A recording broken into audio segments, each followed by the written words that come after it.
What are you doing? Who are your people here? Oh, so we've got the films are starting to show, starting to get going. Everybody's getting going. Linda Bruce, the booths are up. Everything's getting ready. People are finally getting up and coming to the event. It's nice to finally have people show up. We're getting ready to get kicking off here.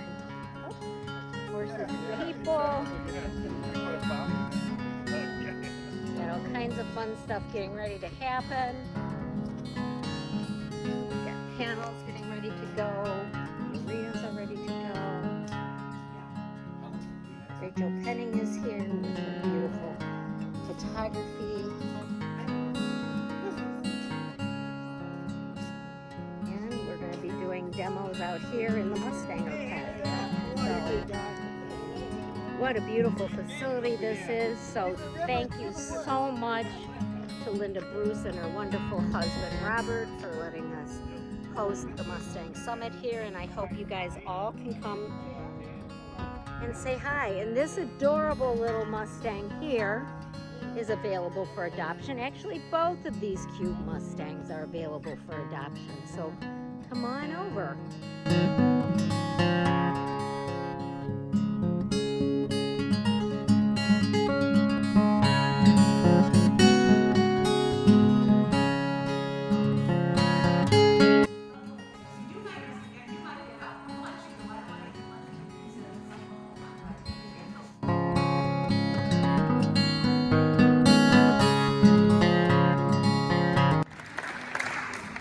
Got a little presentation set up for them. If anyone wants to see it at any point, we'll have it set up in the stable on the side over there.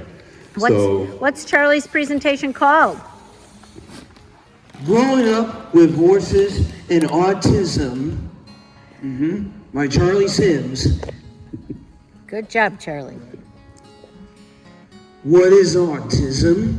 This way. There we go.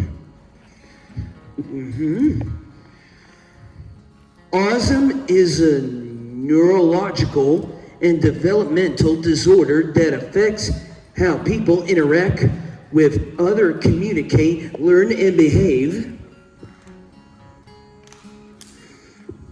Autism. At the age of 3, my parents were told that I might never speak.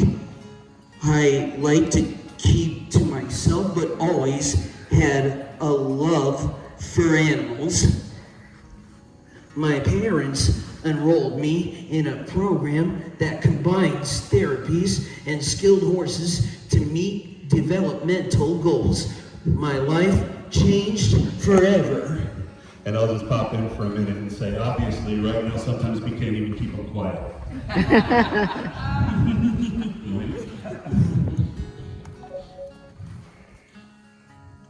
My time with the horses involved time on the ground and supported riding. This helped me to use all of my muscles, which increased my strength and helped teach me to walk and control my body. Not too long after that, I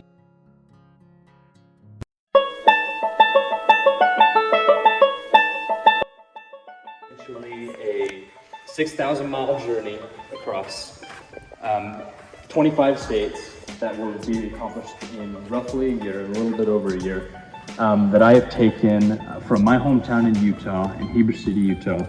I left September 25th of last year, so 2023. Since then, we've passed through 18 states and in Indiana. That was state number 18. We went all the way from Utah to the Atlantic Ocean, New Jersey, and now we're all with mission, bringing recognition to wild horses, particularly those in off-range corrals, to get more people interested in adopting wild horses and seeing them as a working horse in Utah and the Rocky Mountains, where I'm from, combined with my my desire to understand the horse and to have great partnerships with my horses, grew into this desire to do a trip. When I was 16, my friends and I, we just wanted to cross Utah. We were like, oh, we should take a summer and Cross, Utah. We were just teenagers. We didn't know what we were talking about at that time. But that stuck with me, and I held on to that. I grew it and I grew it. We never did that, obviously, but I kept expanding the route and saying, what about this? What about this? What about a trip to the West Coast and back? What about a trip to the East Coast and back? And around the time I was 18, I got the basics down of the trip that I'm doing right now. And I picked a date. I said September 2023. I think we could have everything ready by then. We could have everything set up. We could have the horses together, have the experience necessary, all the gear and everything to be able to take this on. And it was, at that time, it was a far more massive feat than I could have ever understood as a teenager. And that was one of the most beautiful parts about all those years, is that I actually believed I could do it. And it's funny now, all the fears that crept in prior to me actually pulling the trigger, even while I was doing all these things, all these preparations, and dedicating all this time to getting ready for this trip, while maintaining a career as a trainer and as a horseshoer as well. So that's my background.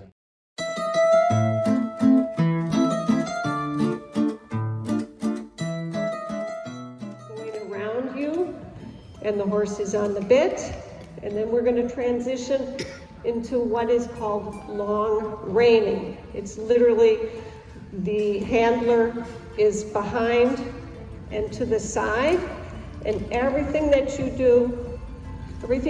can do under saddle, you can do in the long reining. So this is Ambiente. She's a 15-year-old Mustang mare. She came out of Castle Gardens in California. She's owned by Patricia Cross. With Mustang Ballet. That's it, and she's got a whole herd of them. But this horse has been with me about 7 months, and with our nonprofit, our mission is to not only rescue these beautiful horses, but we really want to show people the lightness in the training and that's why I partnered with Jill, because I've seen her in action. I can tell that she really loves the horses. Taka, he started everything for me. I rescued him from a sanctuary.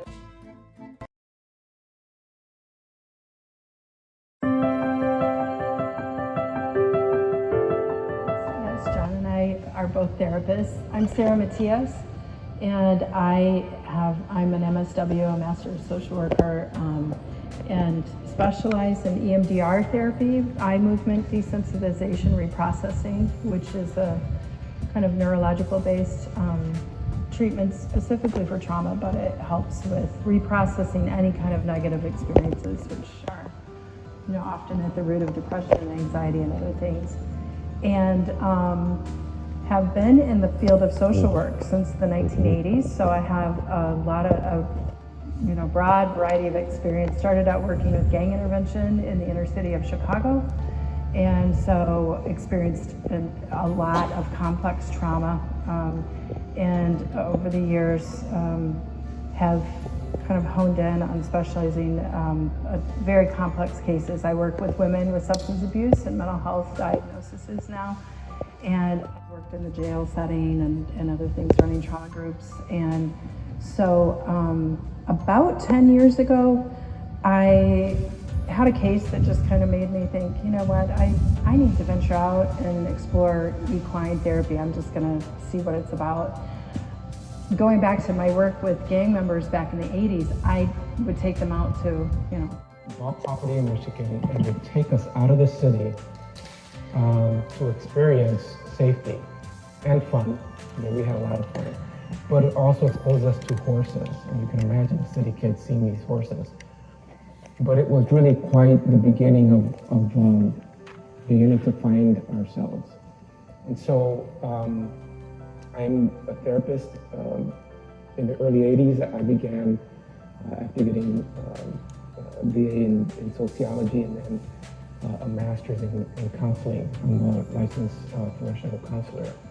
also certified in EMDR. We need more of this money set aside for these kinds of things, or we bill it in a different way that it's actually, they're able to get paid for what they do. And again, the result of that is multiplied when you look at that. And certainly with vets, we're seeing that even more so, where all of a sudden they're seeing transformative change in their lives through equine in ways that that they didn't before.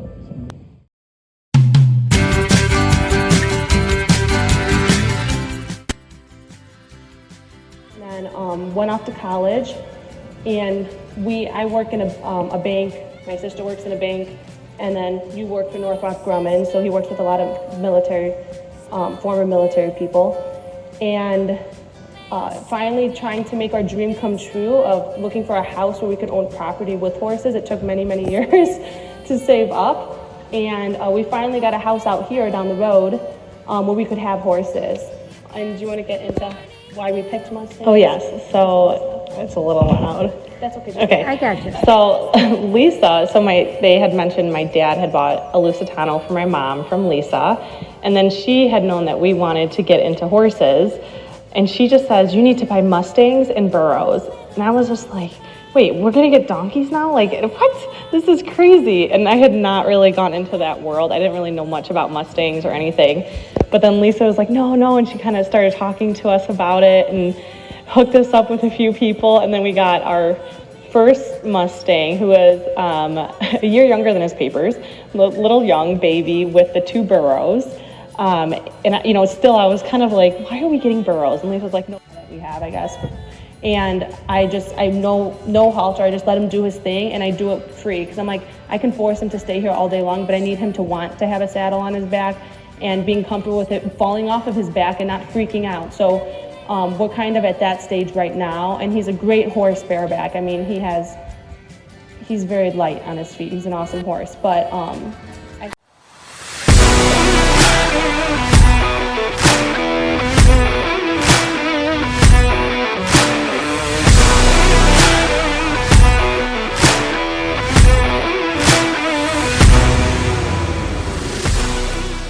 Deante's first big visit.